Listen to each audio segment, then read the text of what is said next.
70 ব্যবহার করে তারা এখানে চাঁদা আদায় করতেছে এবং চট্টগ্রাম অটোরিকশা অটো টেম্পো চালক সমন্বয় পরিষদ এবং বাংলাদেশ সড়ক পরিবহন ফেডারেশনের সদস্য নতুন পাড়া শাখার উদ্যোগে মহান আন্তর্জাতিক মে দিবসকে কেন্দ্র করে নগরীর অক্সিজেন বালুছড়া বায়েজিদ থানা শ্রমিক লীগের অফিস প্রাঙ্গণে প্রস্তুতি সভা সম্পন্ন হয়েছে।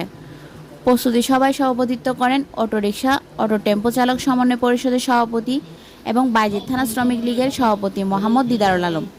প্রধান অতিথি হিসেবে উপস্থিত ছিলেন মোহাম্মদ হারুনুর রশিদ, বিশেষ অতিথি মোহাম্মদ ইউসুফ। প্রধান বক্তা হিসেবে উপস্থিত ছিলেন চট্টগ্রাম মহানগর শ্রমিক লীগের সহসভাপতি নুরুল আলম। বিশেষ অতিথি ছিলেন ডাবল মর্নিং থানা শ্রমিক লীগের সভাপতি দেলোয়ার হোসেন। আরও উপস্থিত ছিলেন বায়েজিদ থানা শ্রমিক লীগের সাধারণ সম্পাদক আফসার উদ্দিন। সেই সময় বক্তারা বলেন, গলায় রশি দিয়ে ফাঁসিতে ঝুলিয়ে মেরেছিল।